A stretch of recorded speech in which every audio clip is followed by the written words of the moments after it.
Aggressive dog escapes from his cage. Toddler refused to run away.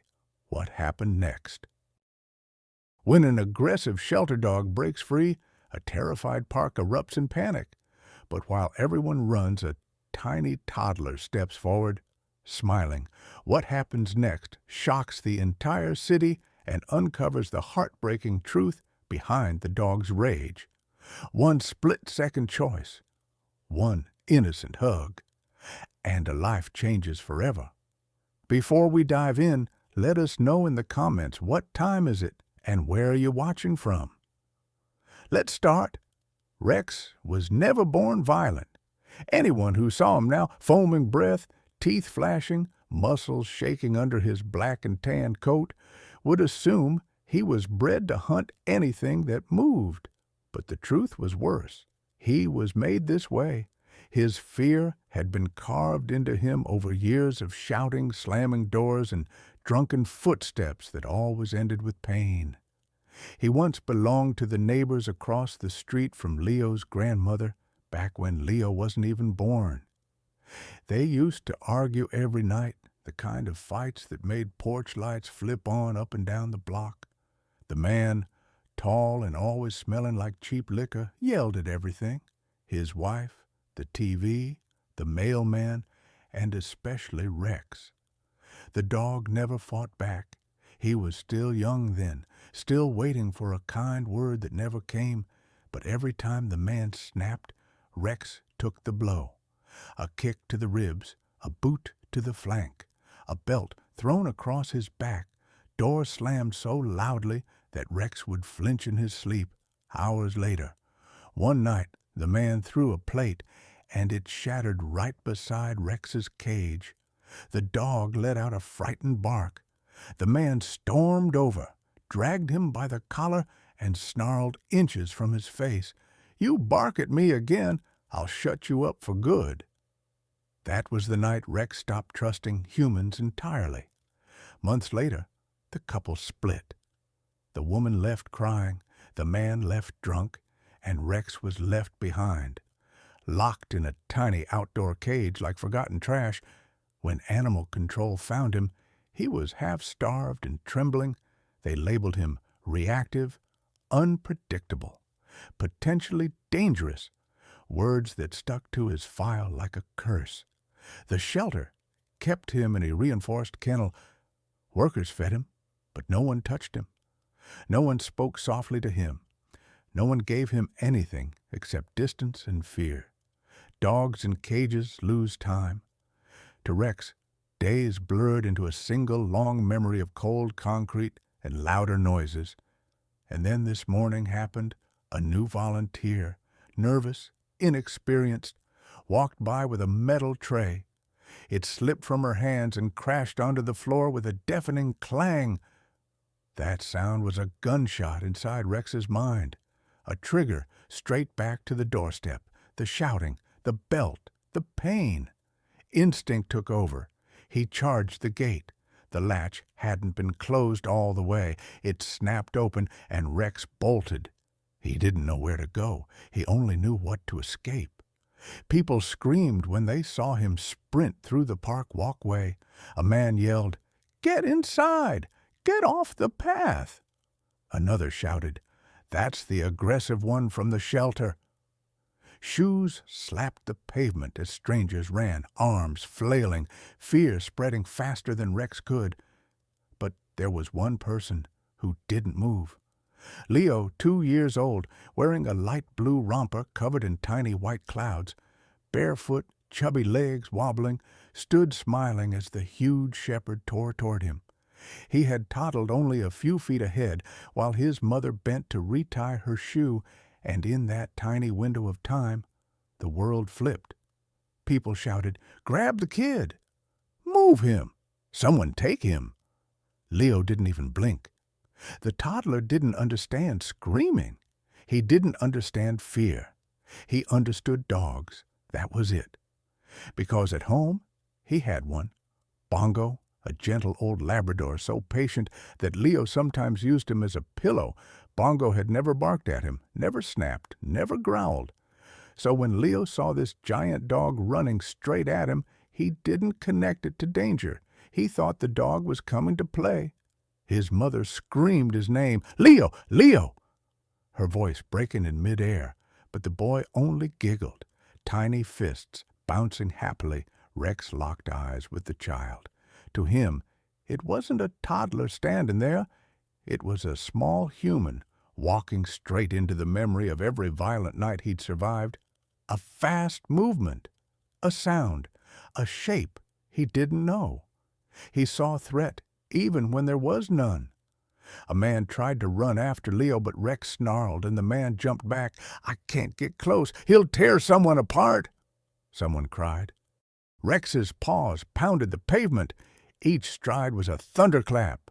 His lips peeled back, gums shaking, teeth bared so wide his jaw trembled. His ears were pinned, eyes wild, breath hissing in fast bursts. He wasn't thinking, he wasn't choosing. He was reacting to a lifetime of fear and survival. Leo tilted his head and lifted his arms the way he always did when Bongo came near. He stood there, tiny, fearless, trusting something he didn't understand. His mother's voice cracked again. "Leo, please!" But the toddler refused to run. He refused to step back. He refused to cry. He simply believed the dog wouldn't hurt him. The park held its breath. Rex's shadow swallowed the ground around Leo. His claws scraped the pavement. His chest lowered. His body tensed. His muscles bunched into one final terrible motion. And then, with a burst of speed fueled by every trauma he'd ever known, Rex leapt. His jaws opened. His teeth flashed. His weight launched forward. His breath hit the air like fire. And Leo stood there, smiling up at him, absolutely unafraid. Rex should have landed on the boy. Every adult watching expected the same awful outcome. His leap was powerful, his jaws wide, his breath hot with panic. But the moment his paws touched the ground in front of Leo, something cracked inside him. A split-second recognition, a flicker of a memory buried under months of fear. The toddler's tiny laugh floated upward, soft and pure, and it hit the one part of Rex that had not been destroyed, the part that once wished someone would be gentle to him. His teeth closed, but not on skin. They snapped shut in the empty air beside Leo's shoulder as Rex twisted mid-lunge, skidding and stumbling, confused by his own hesitation. Leo giggled louder, thinking it was some kind of funny game. He reached out and touched Rex's muzzle with the flat of his palm like he did with Bongo at home. That simple touch, warm, soft, trusting, hit Rex like a strike to the heart. His whole body jerked, and instead of biting, he collapsed onto his elbows, chest pressed low, ears shaking uncertainly as if trying to understand what was happening. He didn't know this feeling. He didn't know softness. He didn't know a world where small hands didn't hurt.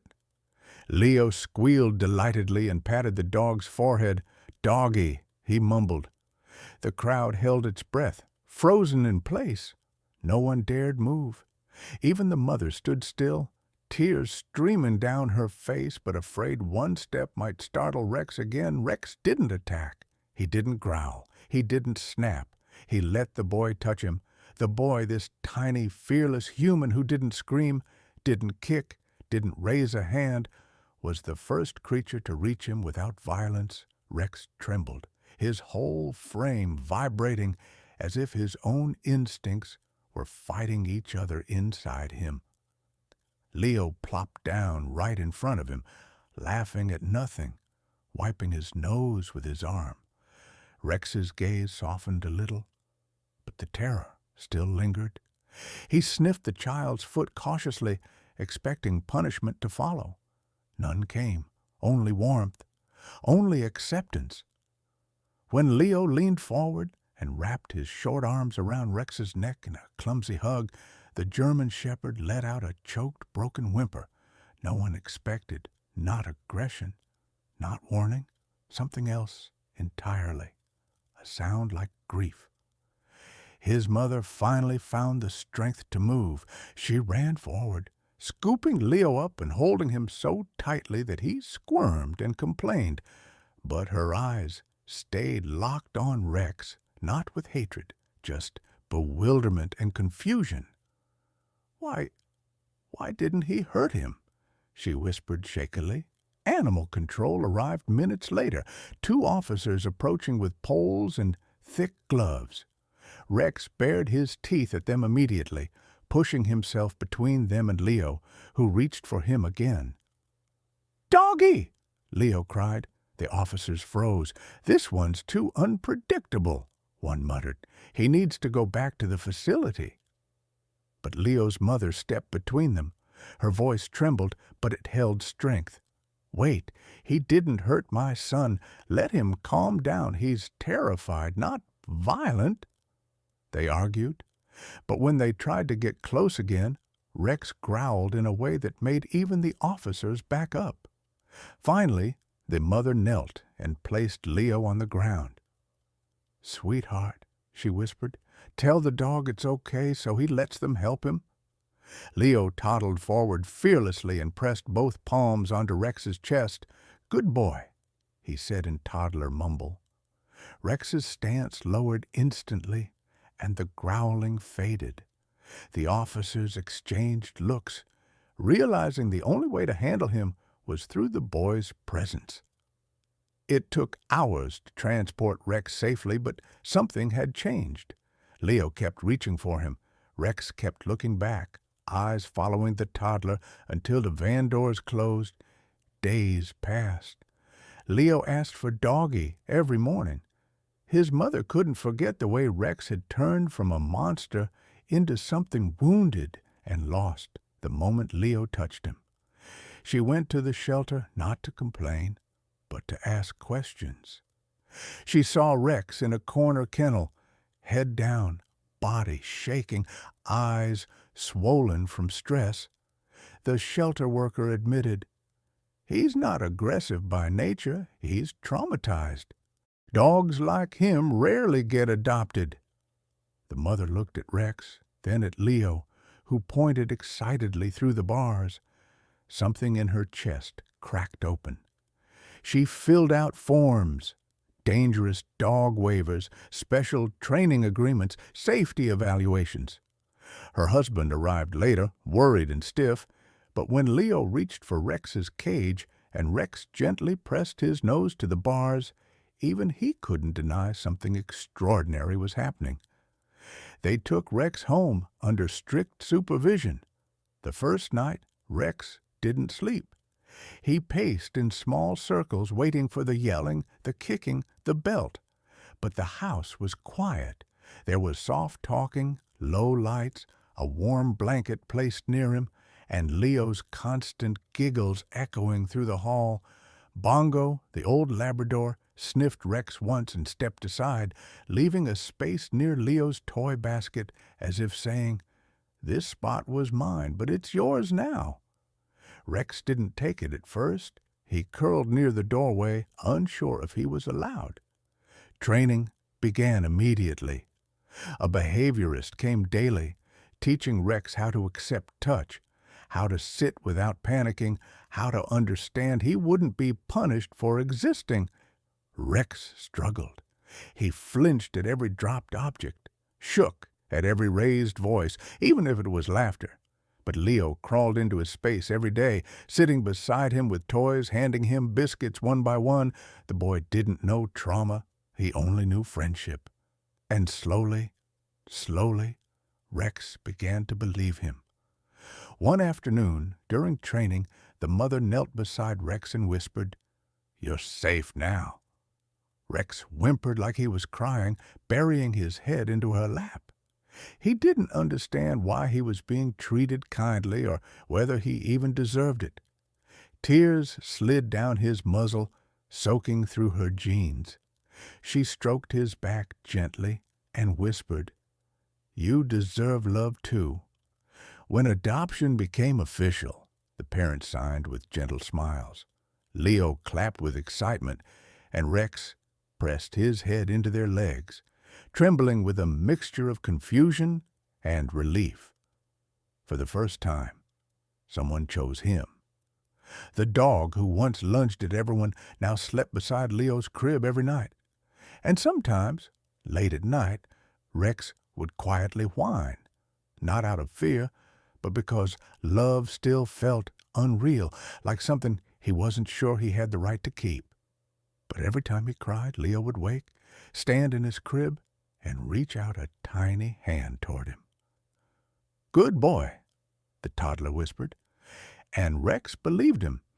If this story touched your heart, don't forget to like, comment, and subscribe for more emotional real-life stories.